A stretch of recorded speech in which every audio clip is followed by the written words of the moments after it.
There are a couple of news in the TL, but we're just gonna start with the ones that pretty um, something that draws my attention that I would like us to talk about. Right out of bat, we can see from the screen right there how that there was a report from Graham Bailey that Chelsea seems to have interest in Pedro Neto, a player that has played for Wolverhampton Wanderers, Wolf for a while.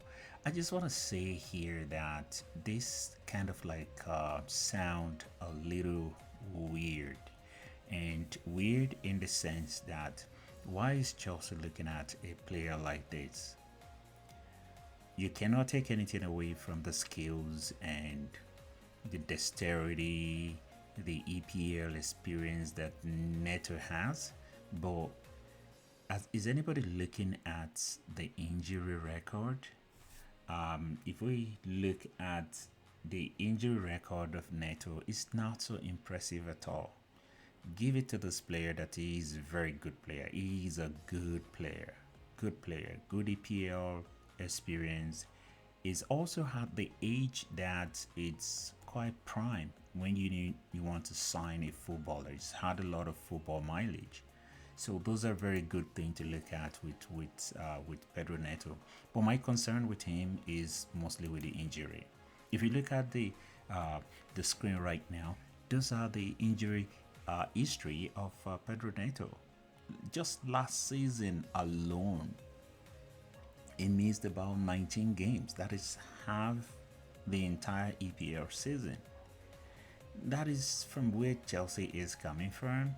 That is not the kind of player Chelsea should be looking at. The year previous, that's about 27 games that he missed. And you can see the numbers of days he missed there. That's about 127 days in the 2022-2023 EPL season. And last season EPL season, when you put those numbers of days together, I think what you are going to have is about 125 days that this player wasn't available. From where Chelsea is coming from, the big question is, should we be looking at player like Neto? The year previous, he also did not feature for about 297 days. He missed 52 games.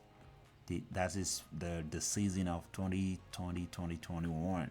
So this player seems to, and if you look at the injury list, there are recurring incident there: hamstring, ankle injury, knee, muscle injury.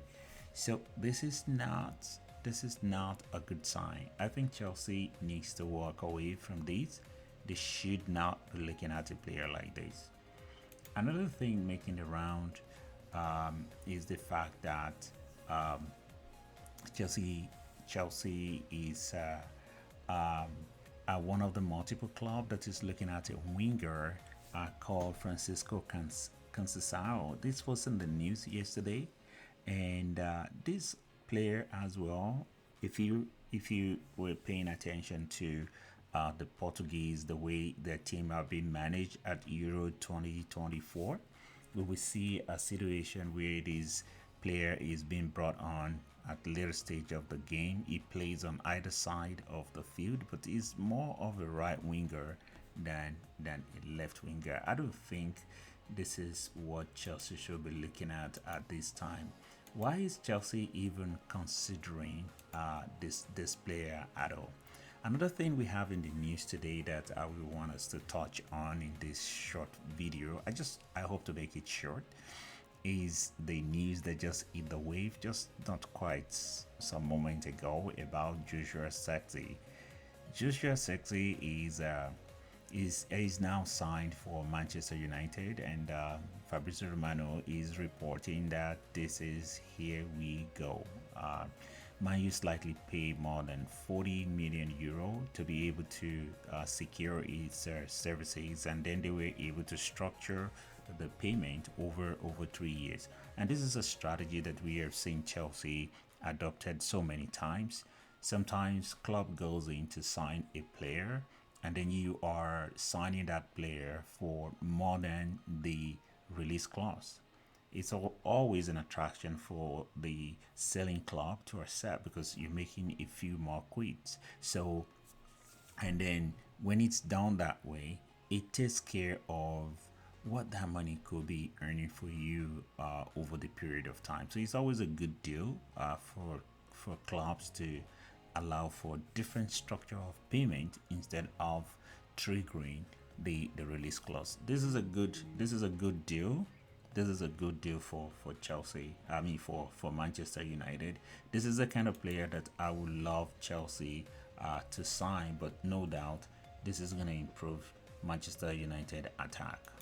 Another thing in the news today is the news that just came out.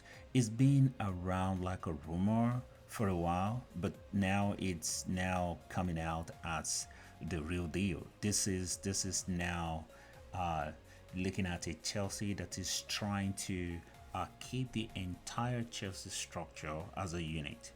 Right from when kids come into the academy of Chelsea till they progress into under 10, progressing into under 14, under 16, under 18, and then to the development team. This manager by the name Filipe Coelho is going to be the head coach of the under 21, and this is where it's also going to be the manager that is going to be looking after players that are transitioning from that under age of under 18 to 21, and then you now feeding them into Chelsea main team. This is a good thing. This is a good thing. The development team is getting revamped. The entire structure is getting revamped. Chelsea is showing some kind of seriousness to make sure that the entire Chelsea as a brand, as a football club, runs as a unit. There's some collaborations that I am seeing with this idea. It kind of makes a lot of sense that Chelsea will want to go that way. Another thing making the news today, making the rounds, particularly in the news, would be the story of I think it's a striker. Yes, Samu Omorodion. Samu Omorodion. It's the name of that the Atletico striker that Chelsea has been looking at. Chelsea is just not backing away from this deal. They kept coming back and coming back, and that would make anyone to begin to think that there is some kind of belief that Chelsea have about this player. There must be some kind of indicators that they have seen in the data collected over the time that gives Chelsea the confidence that this is going to be a good buy. If we look at Nicholas Jackson, how that he has performed in Chelsea over the time, it's really not been a bad signing for Chelsea. This is a player going through development. This season, Nicholas Jackson is going to be far better than he was last season, and I am seeing this Samu Omorodion in that light as well. This is going to be a good signing for Chelsea. Right now, these are the informations that I just want to share with us on this channel at this moment. If you like the content that we're bringing to you on this channel, you may, if you will, you may want to like, subscribe, and share with other people.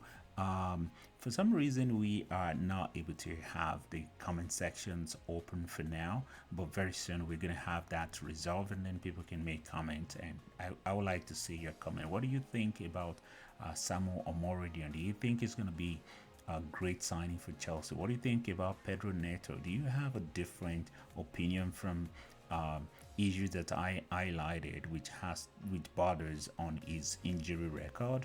He's a good player, there's no doubt about that. And then another thing is the fact that he is also another left-footed player. We have